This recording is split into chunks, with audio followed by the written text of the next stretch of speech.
Good morning बच्चों। हम chapter कर रहे थे एटम एंड मॉलिक्यूल्स, परमाणु एवं अणु।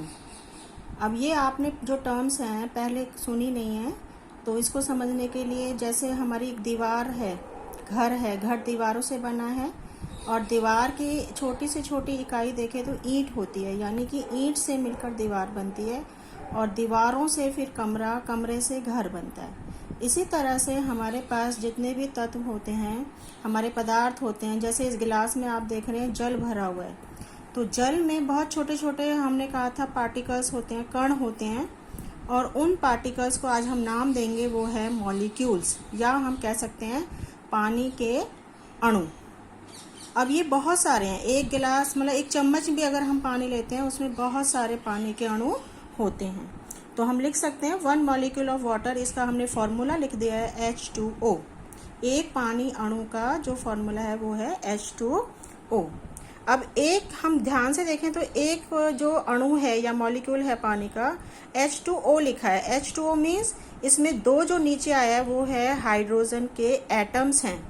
इसमें 2 हाइड्रोजन के एटम्स हैं और एक ऑक्सीजन का एटम है, या हिंदी में हम कह सकते हैं 2 हाइड्रोजन के परमाणु हैं और एक ऑक्सीजन का परमाणु है, यानी कि इसको मिलाकर हमारा एक अणु बना, मॉलिक्यूल बना।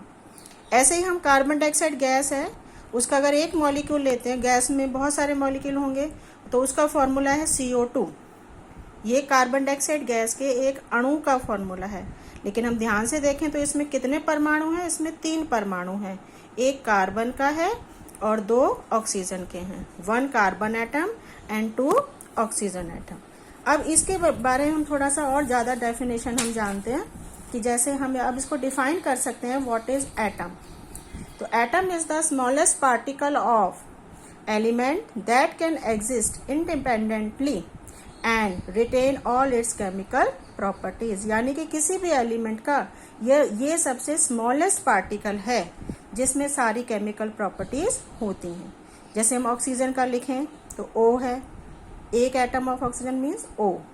ऐसे ही एक हाइड्रोजन एटम मीन्स H, ये इसके सिंबल हैं। कार्बन का एक एटम लिखना हो तो C। ऐसे ही हम हिंदी में भी इसकी जो है परमाणु की परिभाषा दे सकते हैं। परमाणु तत्व का सूक्ष्मतम कण है जो स्वतंत्र रूप से रह सकता है और उसमें उसके सभी रासायनिक गुण धर्म होते हैं।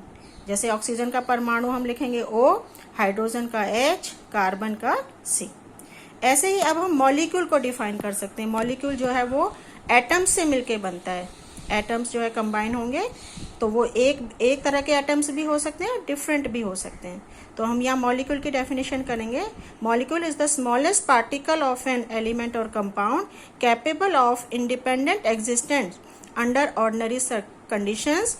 It shows all properties of substance. यहाँ पे आपने देखा कि यहाँ पे हमने एलिमेंट्स भी लिया और कंपाउंड वर्ड भी लिया है, यानी कि ये स्मॉलेस्ट पार्टिकल है, एलिमेंट का भी हो सकता है और कंपाउंड का भी हो सकता है, और इसमें सारी प्रॉपर्टीज होती हैं। जैसे हमने लिखा मॉलिक्यूल ऑफ वाटर, तो वहाँ हमारा फॉर्मूला H2O, या हमने लिखा molecule of oxygen gas O2, यानी कि 2 ऑक्सीजन के एटम मिलेंगे तो हमारा 1 मॉलिक्यूल ऑफ ऑक्सीजन गैस बनेगा। ऐसे ही हिंदी में हम परिभाषा दे सकते हैं, अणु किसी तत्व अथवा यौगिक का वह सूक्ष्मतम कण है जो सामान्य दिशाओं में स्वतंत्र रह सकता है और वो पदार्थ के सभी गुण धर्मों को दर्शाता है।